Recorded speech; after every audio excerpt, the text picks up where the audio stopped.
Halo anak-anak kelas 10, pada bab yang kedua kita akan belajar tentang struktur atom. Tetapi sebelumnya kita pelajari yuk tentang partikel subatom. Kata atom berasal dari bahasa Yunani atomos, yang artinya tidak terbagi. Pemikiran ini berasal dari Demokritus. Seiring berjalannya waktu, para peneliti mulai mengadakan percobaan-percobaan dan membuat teori-teori tentang atom. Salah satunya adalah John Dalton. Isi dari postulat atau teori atom Dalton ada di slide selanjutnya.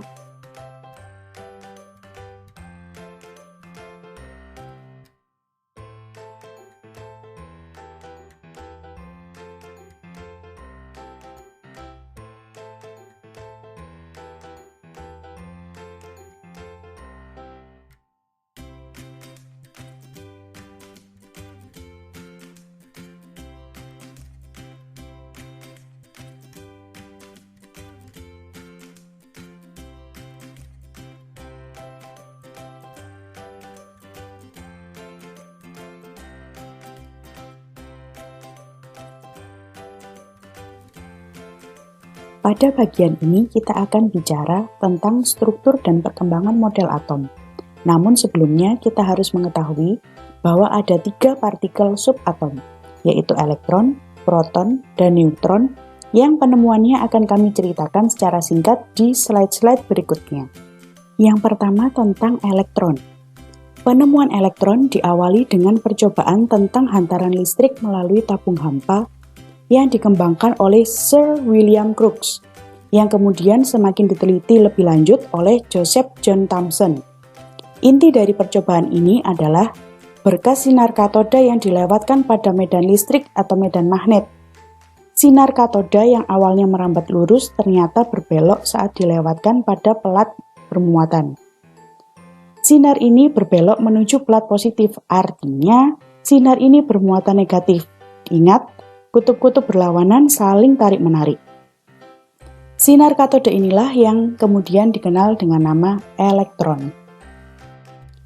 Ini adalah gambar dari hasil percobaan yang dilakukan. Sinar katoda mula-mula merambat lurus. Kemudian, jika didekatkan dengan kutub positif dari medan magnet, ternyata sinar katoda berbelok mendekati kutub positif tersebut. Sedangkan jika didekatkan dengan kutub negatif dari magnet, sinar katoda berbelok menjauhi dari kutub negatif tersebut. Artinya sinar katoda memang bermuatan negatif.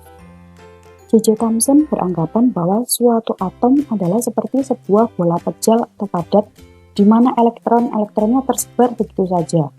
Dia menganggap bahwa ini seperti roti kismis. Karena itulah, teori atom Thomson dikenal juga dengan teori atom roti kismis. Yang kedua tentang percobaan yang dilakukan oleh Robert Andrews Millikan. Percobaan ini dikenal dengan nama percobaan tetes minyak. Percobaan ini dilakukan dengan menyemprotkan minyak hingga membentuk tetesan-tetesan kecil. Sebagian tetes minyak akan melewati lubang dan jatuh karena pengaruh gravitasi. Tetesan yang jatuh disinari dengan sinar X untuk menghasilkan elektron.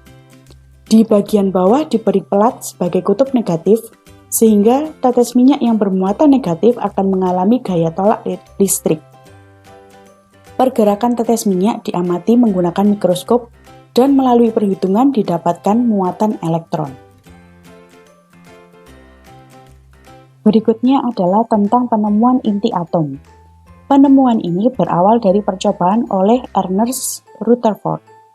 Percobaan ini dilakukan dengan menembakkan sinar alfa berenergi tinggi dan menangkap pendarannya pada layar. Ternyata sinar ini ada yang diteruskan begitu saja, di mana sinar ini diartikan melalui sebuah daerah hampa. Tetapi sinar ini juga ternyata ada yang dibelokkan, bahkan dipantulkan kembali, karena dianggap menabrak sesuatu yang bermuatan positif. Yang bermuatan positif itulah yang dikenal dengan inti atom. Penemuan proton dan elektron membuat Rutherford menggambarkan atom seperti pada gambar yang kita lihat. Neutron ditemukan oleh James Chadwick. Neutron merupakan sebuah partikel netral di mana dia tidak dipengaruhi oleh medan magnet maupun medan listrik. Berikut adalah kesimpulan bahwa suatu atom terdiri dari 3 partikel subatom, yaitu proton, elektron, dan neutron. Bagian yang ini, kita akan membahas tentang notasi atom. Cara penulisan notasi atom seperti pada gambar, di mana X menunjukkan lambang unsur atau lambang atom. Sedangkan A dan Z merupakan sebuah angka, di mana A dikenal dengan istilah nomor massa, yang menunjukkan jumlah proton ditambah dengan neutron. Sedangkan Z dikenal dengan istilah nomor atom, yang menunjukkan jumlah proton. Untuk unsur netral, jumlah proton pasti akan sama dengan jumlah elektron. Akan tetapi, ada yang berbeda untuk ion positif atau yang kita kenal dengan istilah kation, dan unsur negatif yang kita kenal dengan istilah anion. Jumlah proton, neutron, dan elektron dirumuskan seperti pada tabel. Jika kita perhatikan bahwa cara perhitungan jumlah proton dan neutron untuk ion positif, ion negatif, dan juga unsur netral sama.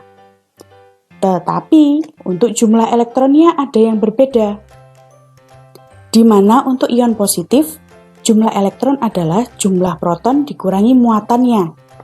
Mengingat bahwa ion positif atau kation adalah ion yang terbentuk karena suatu unsur kehilangan satu atau beberapa elektronnya. Sebaliknya, pada ion negatif, jumlah elektron akan sama dengan jumlah proton ditambah dengan muatannya.